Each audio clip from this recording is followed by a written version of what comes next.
স্বামীর মৃত্যুর পর সম্পত্তিতে স্ত্রীর অধিকার কতটা? স্বামীর মৃত্যু হলে তার সম্পত্তির উপর কি স্ত্রীর পূর্ণ অধিকার থাকে? একটি মামলায় সেটাই বুঝিয়ে দিল দিল্লি হাইকোর্ট। স্বামীর মৃত্যু হয়েছে এমন এক মহিলার সঙ্গে সম্পত্তি নিয়ে কিছু জটিলতা তৈরি হয়। এরপর আদালতের দ্বারস্থ হন তিনি।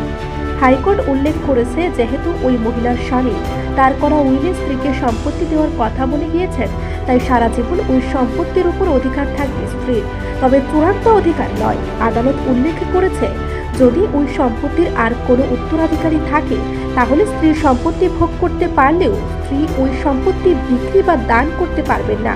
যে মামলায় এই নির্দেশ দিয়েছে দিল্লি হাইকোর্ট, তাতে ওই মহিলার স্বামীর মৃত্যু হয়েছে। তার উইলে লেখা আছে যে মৃত্যু পর্যন্ত স্ত্রী ওই সম্পত্তি ভোগ করতে পারবেন। বিচারপতি উল্লেখ করেছেন, একজন হিন্দু মহিলার যদি নিজস্ব কোনো রোজগার না থাকে, যদি তার স্বামীর মৃত্যুর আগে তাকে সম্পত্তির অধিকার দিয়ে যান, তাহলে স্ত্রীর একটা আর্থিক সুরক্ষা থাকে।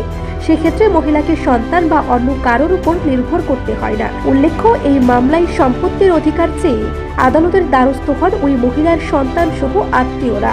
সন্তানদের দাবি ছিল, যেহেতু তাদের মা ওই সম্পত্তির অধিকারী, তাই তিনি চাইলে সন্তানদের মধ্যে সেটা ভাগ করে দিতে পারেন।